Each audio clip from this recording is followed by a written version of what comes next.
I've been able to manage, several millions of dollars of applied research programs for my job in Washington, D.C. I've also started this coaching company a few years ago where we do coaching and leadership training. Now we're focused on engineering clients and helping engineers succeed both in business and in life. And so I've been able to do that and maintain the being present in the relationships that I have for my family. And so there was this, I was absolutely floored and honored a few years ago to be selected as an outstanding an outstanding alumni at Virginia Tech, where I got my doctorate. There's a difference between a dream chaser and a dream catcher. Thanks all for tuning in to Dream Catchers, where we make things happen. Dream Catchers was formally launched to unlock the hidden potential in successful, self-motivated individuals who desire to take their life's work to the next level but need support to evolve. We are a collective group of professionals with various backgrounds that use our talents to assist those individuals in realizing their wildest dreams by providing education, inspiration, and direction. This podcast is where we share the lessons we've learned along the way to catching our dreams and give you some context around the how and the why to each approach to put you further ahead on the journey to catching your dream. Are you ready? Hey everybody, and welcome to the Dream Catchers podcast. I'm your host, Jerome. And my long lost friend has come back to the Dream Catchers podcast. It's been about 2 years since we had him. Dr. James Bryant's in the house. Let's bring him in with a round of applause, ladies and gentlemen. Let's bring him in with a round of applause. Hey, what's going on? How is everyone doing? How are you doing, my friend? I'm amazing, man. It's just good to see you. Good to be in the same space as you, man. No, it's just great. I can't believe that it's been 2 years since the last time I've been on the podcast. Well, that's what happens when you get busy, man. You've been all over the place. I mean, I feel like we got to reintroduce you to the audience. Like, who are you? What you been doing? I mean, things have changed a lot since the last time you jumped on with me. I mean, first of all, my name is Dr. James Bryant, and I am here to help you succeed both in business and in life. One of the things that I've always talked about is being able to have success both in your personal life and in your professional life. And over the past year and a half, I've really taken a deep dive into not only creating that kind of life for me, but also for my clients and people that I interact with. So that's really where I've been. I've been in that space. James went in the cave, y'all. He's coming out now. I see some stuff popping up, new websites. I see all kind of stuff happening. So you're going to help me succeed in business and in life. Yes. So are we talking about work-life balance thing? Like, what are we actually talking about when you say that? Yeah. I mean, part of it is work-life balance, work-life integration, whichever way it's framed that will work for you. But typically we talk about work-life balance in how a lot of people don't believe that you can have success, like in both. So some people will say you can't have balance, right? And so I get people that are saying you can't really have balance. Balance is something fictitious, but what you can have is success in both. So even if you don't think you can have balance, I'm here to tell you that you can have success. So what does that mean? That means that you can make sure that you're winning at work and you're winning at home. Because I refuse to believe that you can't do both. Wow. So a lot of men in particular say, hey, I can either be a great father or I can be a breadwinner. And I'm actually running into more and more ladies who are having mommy guilt because they're going to work. And maybe they may be the breadwinner in their household and they aren't spending as much time with their kids as they would like. And so you're saying that we don't have to choose. No, I think you can have both. So what we've laid out just recently is the engineer's blueprint for a balanced life. And we talk about a 4-step process in which you can achieve that balanced life. And the balanced life is defined as having success both in business and in life, being able to do those things that are important to you. So those 4 steps. Step number 1, focusing on what matters most to you, right? Step number 2, you want to visualize the balanced life that you want. Step number 3, design a plan. You have to design a plan so that you can achieve what you're looking for, what you visualize. And number 4 is execute. You absolutely have to execute on what you've designed. It's not rocket science, but what it is a path to guide you from the life that you have to the life that you want. Whoa. Okay, so let me get it straight. Why do we need to decide what matters most? Why can't we just go start taking action? Well, we walk people through this process, right? So if I asked you what matters most to you, you're typically going to come up with the quote unquote right answers. Oh, my faith or my spirituality, my family, the relationships that I have, my business, continuing to generate profits. All of those things may come to mind. But what we ask clients to do then is to open up your calendar. Let's look at how you actually spend your time, because I believe that our most valuable resource is our time. So when you begin to look at your calendar, how does it compare with the things that you said were important, those things that you said were really mattering most to you? How does your calendar compare? And another thing that we walk clients through is find some close family and friends and say to them, hey, I was asked this question. Here are the things that I said matters most to me. Does my life line up with what this particular, does my life line up with what I said? And I think it's important because you'll begin to see the gaps. So what if they say no? What if who says no? The people that you ask. Like, what if they say, nah, that's not a priority for you? That's great, because then that provides an opportunity for you to grow, right? Because we all have blind spots. Sometimes I think I'm great at something, and I may ask my wife, hey, baby, I'm great. No, you're not. And a lot of us have blind spots. A lot of us think that we're great communicators. Guess what? We're not. A lot of people think they have a great sense of humor. Guess what? Nope, not a great sense of humor either. So it's really looking at those areas where you can find people to be honest with you. And what I call this. It's the better you for you patented mirror moment process, where you have to look at yourself for who you are, not who you project to be. Mirror moments. Here we go. Okay, so there's you looking yourself in the mirror, but are you saying that the folks around us are mirrors as well? Yeah. Our life is a mirror. Our life is a reflection of who we really are. So if you really want to know who you are, look at your life, look at what you have, because that is, if you think about that, our lives or our situation is an accumulation of the decisions and the habits that we have in our life, then look around you and you will see who you are. But what if I don't like what's around me? And if you don't like it, that means that's an opportunity for you to change. There's often things that I see in life that I don't like. I've talked about this in the past. You know this very well. Over a year ago, I was probably 330, 350 pounds. I'm looking around, not liking what I see, right? I look in the mirror and I'm seeing somebody that is not a reflection of who I say that I am. I'm a healthy person. I am a prosperous person. I'm going to do all of this and I'm going to do that. And I had to look myself in the mirror and say, okay, well, your actions have to line up with who you say you're going to be.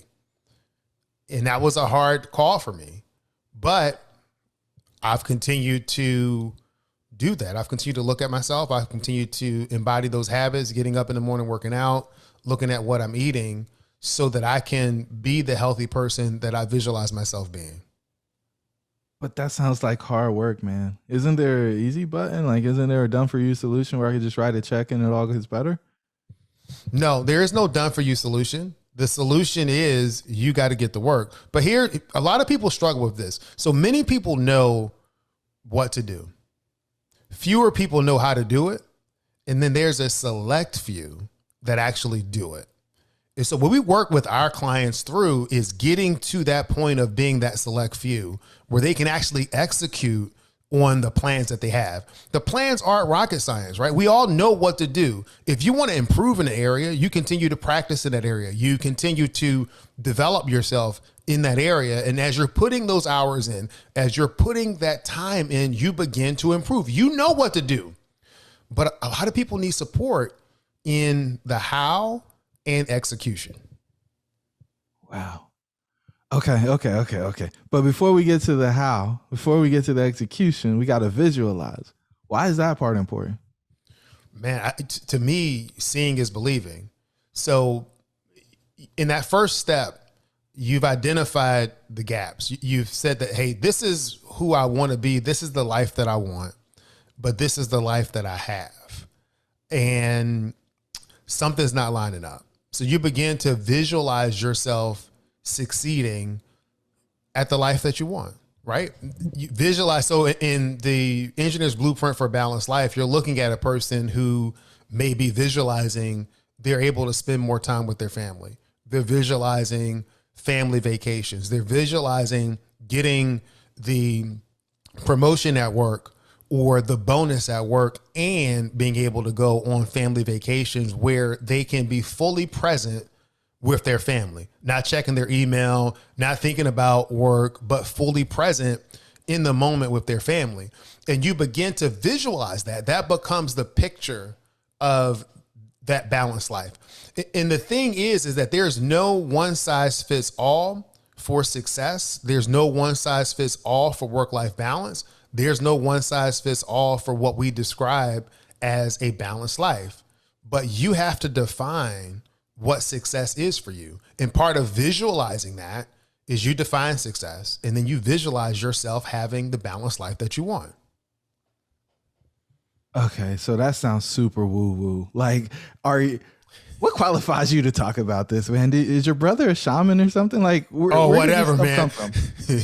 come from? No, what qualifies me. So over the past 20 years, I've worked in leadership as a professional engineer in the private and the public sector. And I've really noticed that a lot of people struggle with this work-life balance issue. A lot of guys, like you said, are trying to provide. They're putting their all in their work and things are not going well at home. And then you have the opposite where folks are doing the things that they need to do at home, but work quite isn't living up to their expectations. They're not really pursuing growth at work. They're not pursuing what it is they would want to do, the thing that would also kind of light their fire. And so I've observed this, but I've also pushed through it. And I've been able to create, a career of my dreams, a business that I love, and a family situation and a life situation that I'm absolutely delighted to have. I have two kids. They're teenagers now, lovely wife, great situation here at the house, a thriving career, a thriving business.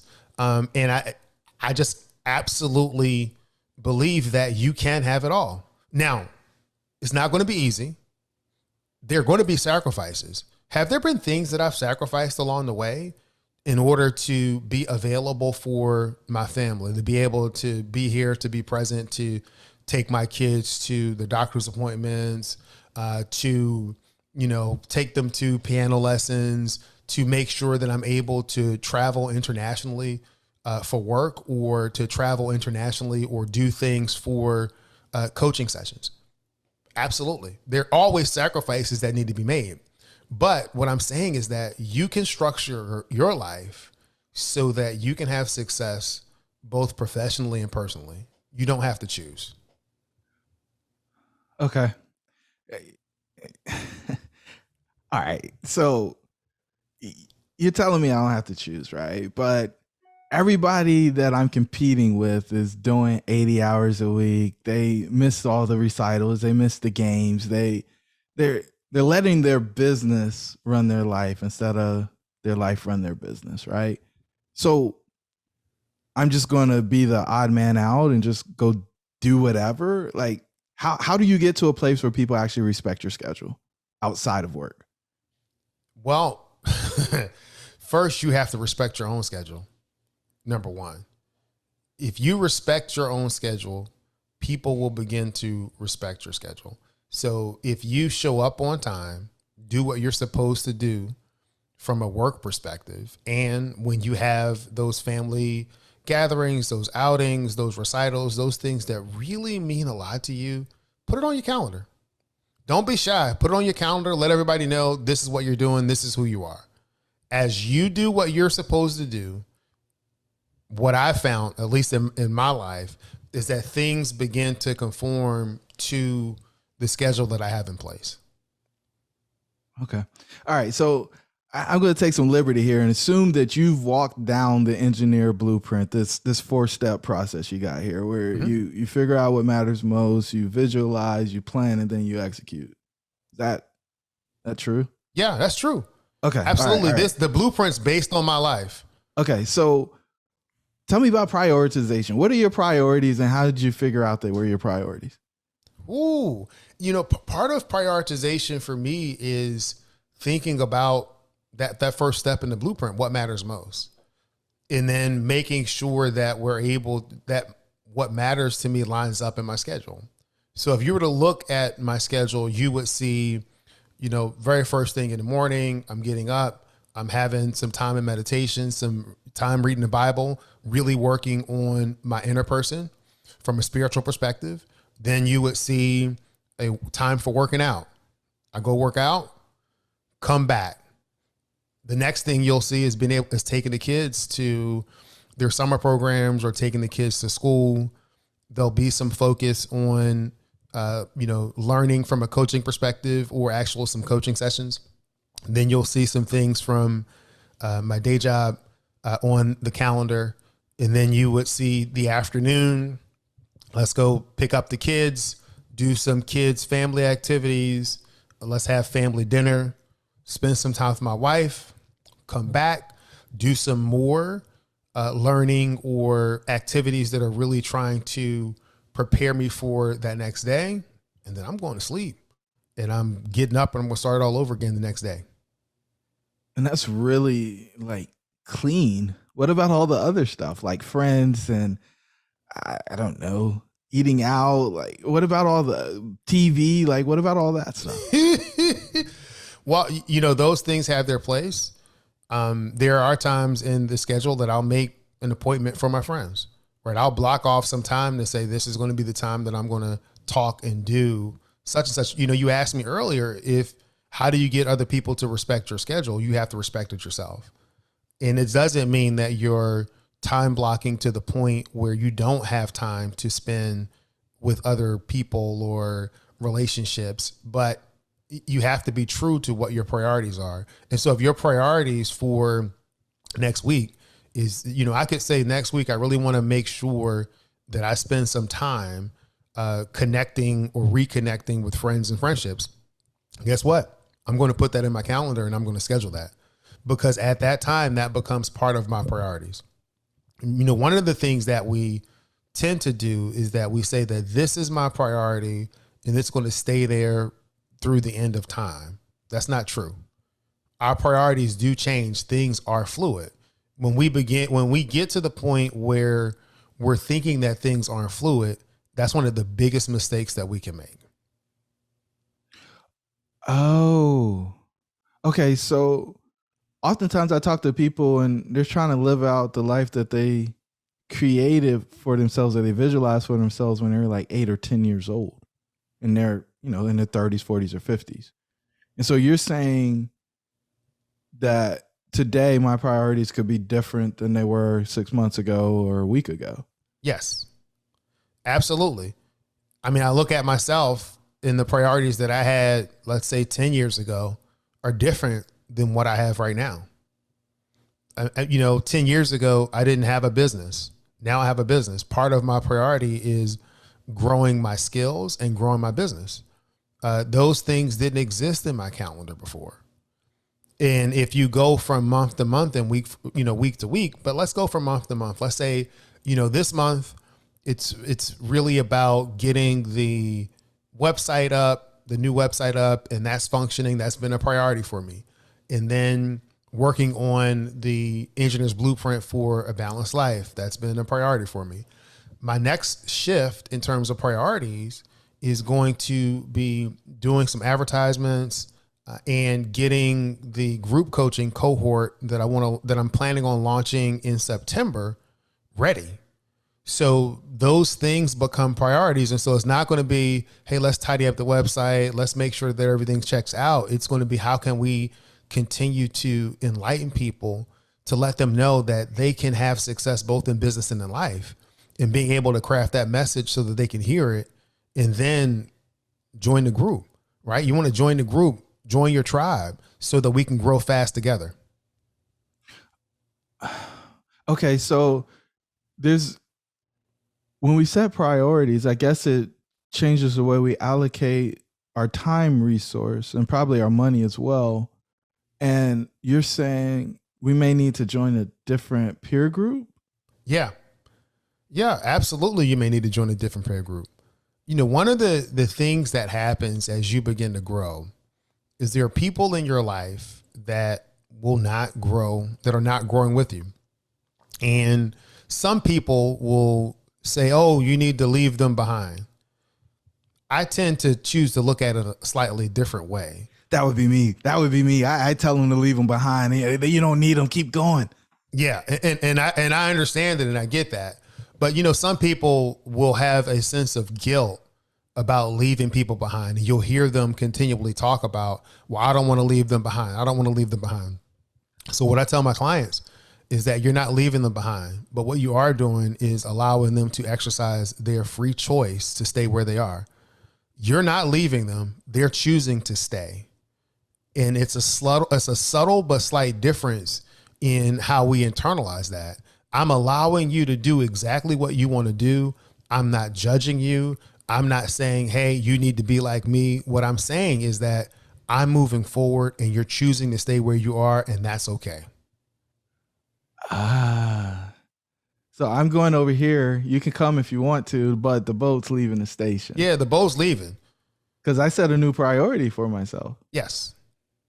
This is getting deep, man. Okay, so a lot of us are seeking other people's approval, right? We don't want to move unless other people are going with us. And, you know, some people may call it herd mentality. Well, you can use whatever word you want, but you know, they're looking for their tribe to go with them. They're scared to leave the tribe they're in and potentially go into a new one or be exiled and so on and so forth. And what do you say to somebody who's wrestling with that? What do you say to the person who's scared that they may not have anybody to turn to as they go through this transition so that they can create the life that they want instead of being stuck in the existence that they've had?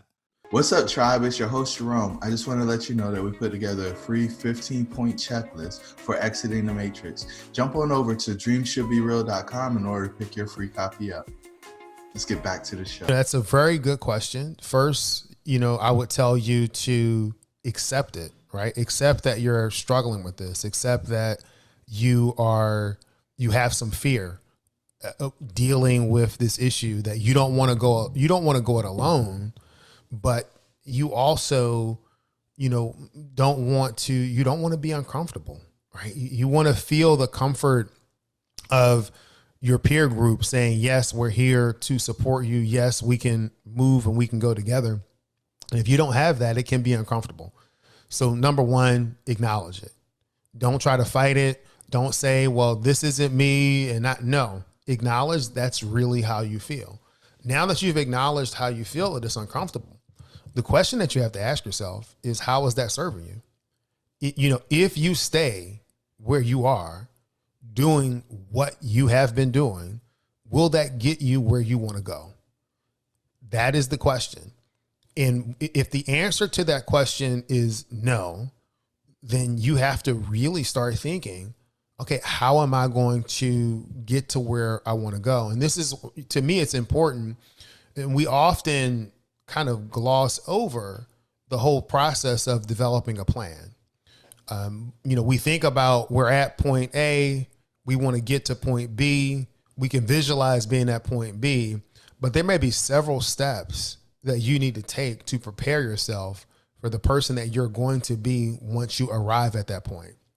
And part of, you know, planning is really step by step helping you get there. It's not going to happen overnight. It doesn't happen. You don't blink your eyes and you're there, but you can get there. So, okay.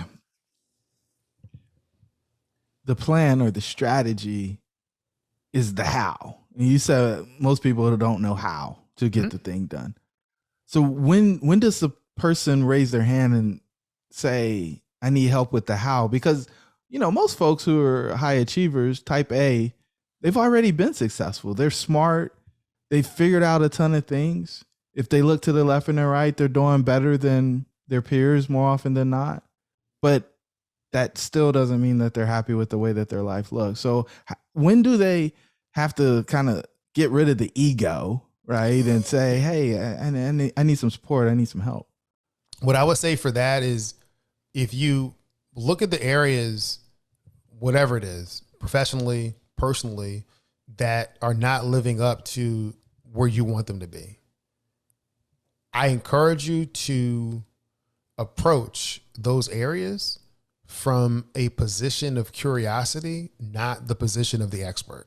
So a lot of the high achievers, we're used to approaching a situation. We're the expert. We know we've achieved a lot of stuff. There's nothing new for us to know. Want to lose weight? I know I have to eat. I have to, burn more calories than I eat. I want to, go here. Okay, I'm going to go. Boom. I'm going to take this step. I'm going to take that step.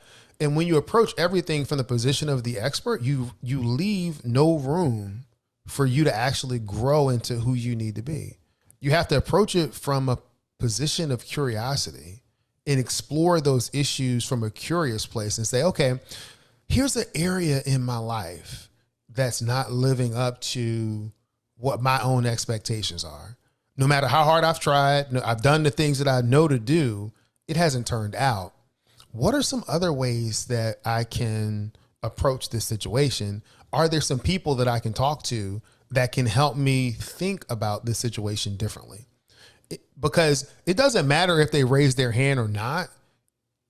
What really matters is when they're ready to approach the situation from a different point of view. Okay, so this goes back to your thing about GPS, right? And getting a different vantage point. Mm-hmm. Yeah, you have to be able to get a different vantage point. I think on the podcast that we did, it must have been like 2 years ago, where we talked about, when you're trying to get somewhere and the way to go. I'm the expert. I know the way to go. But what you're not aware of are the things that's happening along the roadway between where you are and the destination that you want to go to. And you're continuing to drive the same way that you've always driven, but you don't know that there's a roadblock. But then you get there and you're stuck in traffic and you're not able to get to your final destination. But when you have your GPS, when you have something that's guiding you, that's saying there's a traffic jam ahead, you need to go make a left instead of going right, you're able to navigate the issues to get to your destination much easier than if you didn't have that.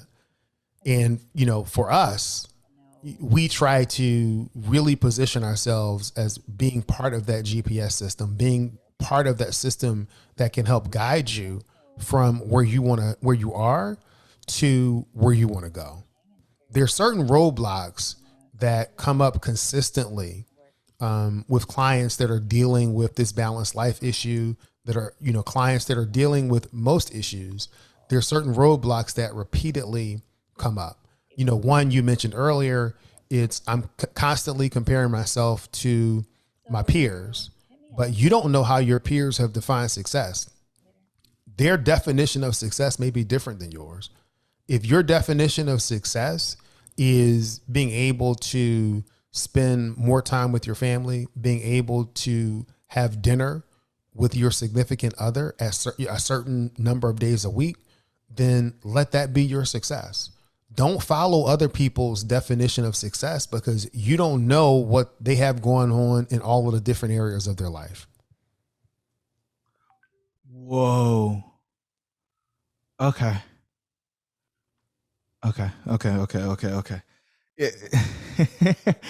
It's interesting, man, because I'm starting to look at my calendar and I'm seeing things like push on the stuff that I've made priorities over the past year.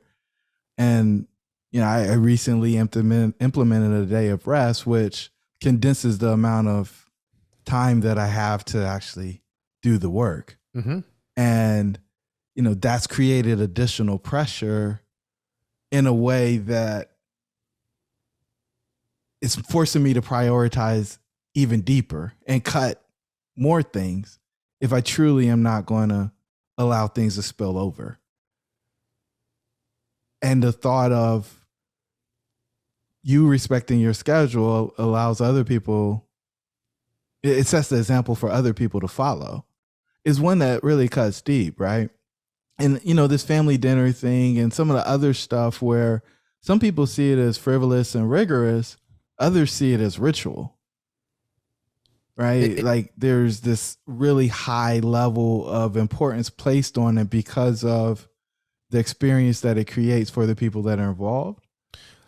It's interesting because I hear ritual and that doesn't resonate for me. But what does resonate for me is relationship, right? So when I think of family dinner, when I think of spending time with, my kids, I think of just continuing to build and establish those rich relationships with my family. So I don't even think of it as a ritual or a habit. This is part of our relational process. This is part of how we continue to build relationships with each other. Because they're getting older, right? And pretty soon they're going to leave. They're going to leave the nest and they're going to go do their thing. And so if I'm not building a relationship with my wife, if I'm not building a relationship with my children while they're still here in the house, what's going to happen when they leave? Am I going to look at my wife and say, you know what? It was great.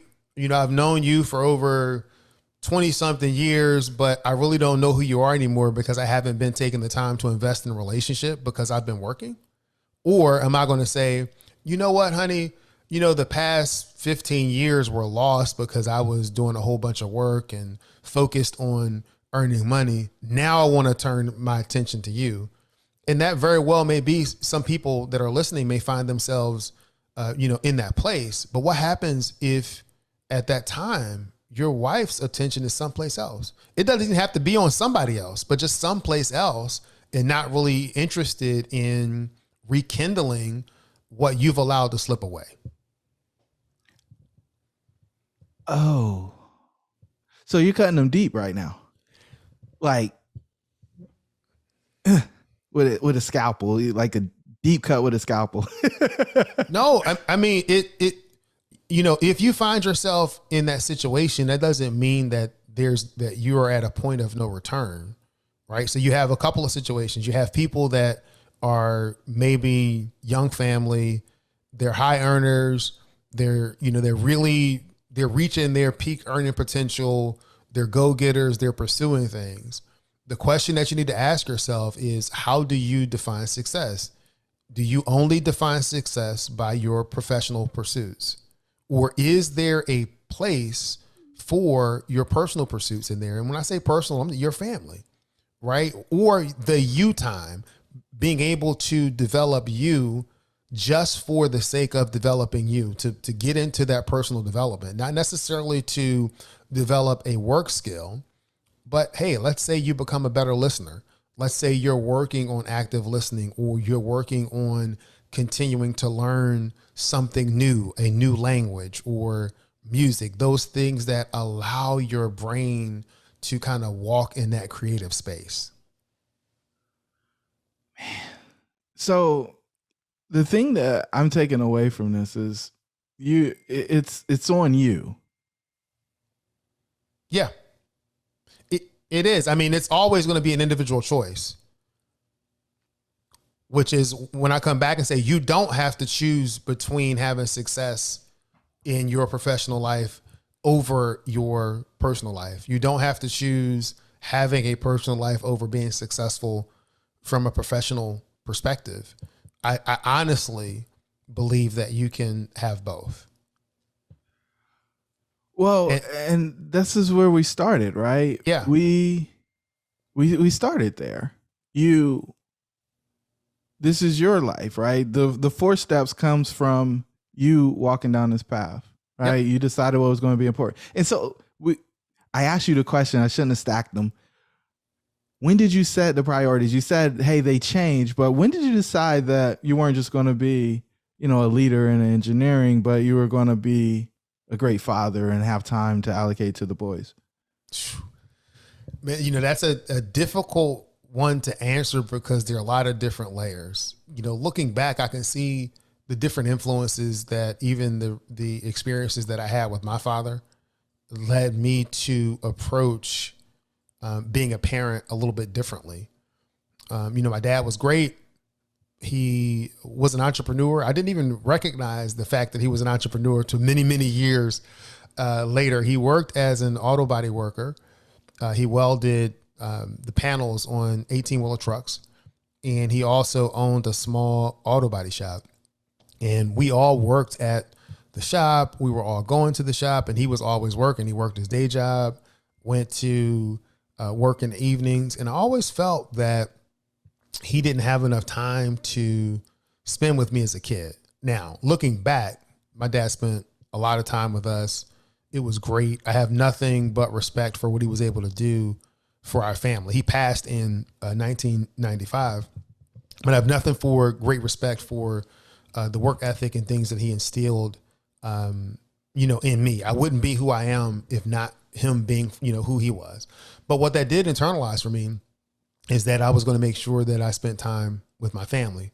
But again, people can know the what I wanted to do, but I had no clue how I was going to do it. Had no clue how I was going to do it. And so this gets to what you're talking about. So, I'm working as an engineer. I get married. I want to make sure that I have time for my wife. And so I started prioritizing that time for my family. This is even before we had kids, before any of them came around. I started scheduling that time, whether it was a date night, whether it was time for us to just spend going for a walk, whatever it was, I prioritized that time. Often what happens when we get into a groove, we allow things to slip and fade, and we don't even know that they're slipping and fading. And so that time with her began to slip and fade, and I went into, I'm the worker guy, I'm the earner guy, right? And then, my wife gets pregnant, we're expecting our first child. I have the opportunity to take a position up in Washington, D.C., and I'm talking to my wife and I'm like, this is going to be great. It's going to be a salary boost. Everything's going to be wonderful. It's going to work out. And she's like, but you're going to be gone a lot. And I made the decision at that time to take the job because I thought it was going to be the best situation long-term for our family. So I took the job, was going up and back and forth to DC every day. Right? I'm on the van pool. I'm gone. I come home, kiss my wife, see my child, go to, grab something to eat, go to sleep, get up. I'm back at it again. It's like Groundhog Day over and over and over again. So then my wife, she goes back to work, and we immediately get pregnant, with our second child. And then my wife was put on bed rest. And when she was put on bed rest, doctor, was like, she needs to have somebody around to be able to help with the older child and to look after her. And so then I was able to work things out so that I became an off-site employee to work from home full time. And it was through that process where I began to say that, you know what, I'm not going to let this slip. I'm going to make this a permanent situation. I don't take working off site to be a right, but it's a privilege. And so what I did is I made sure that I got my work done and that I showed up professionally. And I also was here personally for my family. When my son was born, he was born at 26 weeks in a day. And so he was 1 pound, 14 ounces in the hospital in the NICU, had several surgeries, all kinds of things were going on, but I was here, right? I was able to be here. I was able to care for my son and be there for my wife and the newborn son in the NICU. Like, people don't always, I'm typically a happy person, and people don't always know what you have to go through or what you've gone through to get to where you are.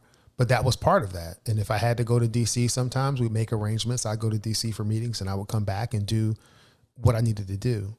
But it was through that whole time period that I began to institute and begin to say, I'm going to make sure that I have success both in business and in life. And I've absolutely been able to do that.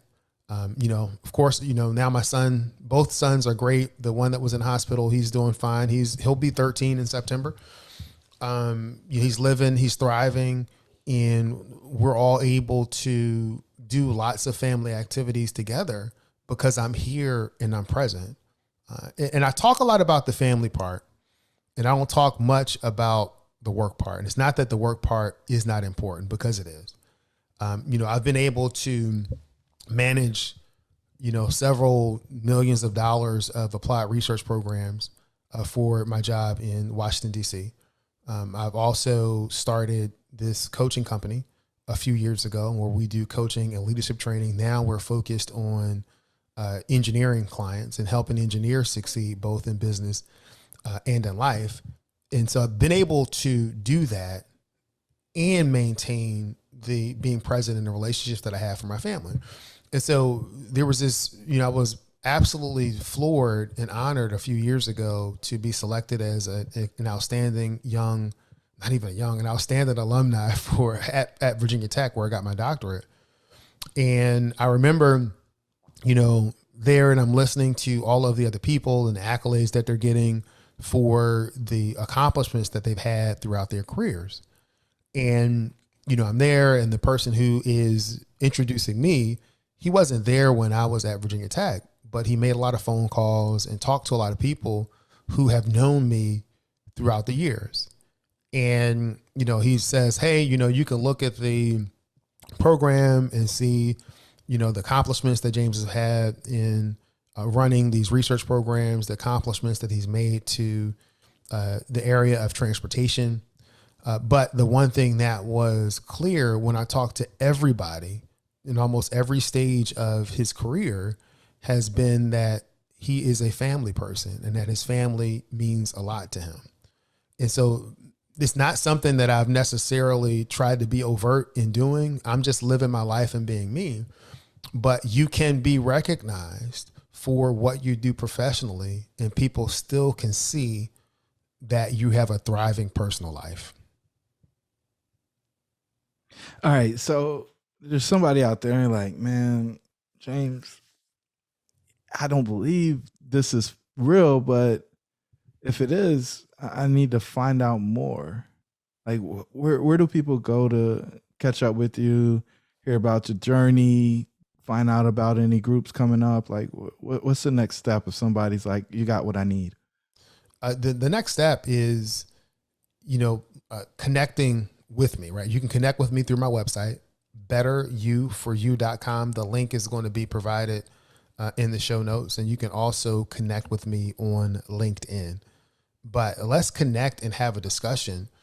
This is not a one size fits all solution. And I say that to everybody that I talk to. This is not hey, I have a templated thing and you're going to go through this and everything is going to be okay. Because even within the 4 steps of the engineer's blueprint for a balanced life, there are going to be variations that each client has to take. There's going to be things that each client has to do in order to define and achieve success. And so if you want to have that conversation, if you want to have a guide to help engineer your success, then I'm here. I'm here for you. Man, that's awesome. So Better You For You, ladies and gentlemen, betteryouforyou.com is where you can find out more about James. And he's throwing out some content on LinkedIn. He's challenging some folks there as he's challenging folks today. If I'll tell you, he's not the person for you if you don't want your current thinking to be challenged. But if you're really serious about change, if you're really serious about being able to prioritize what you really find and feel is important, and then do a check and make sure that it's there, that you're actually living that out. And you know that you aren't, right? You know that you aren't allocating those resources the way that you should. And then you want to visualize it so that you can help craft a plan that's going to give you what you need in order to execute against. Because, people can go take action with the wrong strategy and end up with a very different outcome from what they desire. Or they can get some support. And this is where you got to get out of the ego. You got to get out of the pride. You got to get out of the, I'm going to do it. And you got to raise your hand and get a little bit of help, because you're going to get there faster. And, we never know how much time we have. James' dad passed away early, had some scares with the kids when they were first being born. So you just never know how much time you have left. And any day that you go past today where you continue to live a life where you are not at your peak performance level is a day that it's arguably wasted, right? You're not putting your family first and you say that's your top priority. You're not performing well at work because you're confused about how you're supposed to be spending your time, or you're conflicted because you feel like it's taken away from the things that you care about most. Wave your hand, jump up and down, scream, shout, send a smoke signal. But if you don't do anything else, make sure you get connected with James so he can help guide you through it. James, this has been phenomenal. Hopefully I don't have to wait 2 more years to get you back on the Dreamcatchers podcast, because we've been on this thing since the beginning, back when we were doing, Clubhouse calls before Clubhouse was a thing. Yeah. No, Jerome, thank you for having me. I appreciate being able to talk on the platform. I love all you guys. Go and catch your dreams, because there is a difference between a dream chaser and a dream catcher. And we want you to be able to catch your dreams. Man, he stole it right out of my mouth, man. This is the difference between a dream chaser and a dream catcher. Your dreams should be real. We'll talk soon. Thank you for joining the tribe today. We would love to hear from you. Please don't forget to rate, like, and share. Perhaps someone you know could benefit from what we've discussed. Until the next time, remember that your dreams should be real.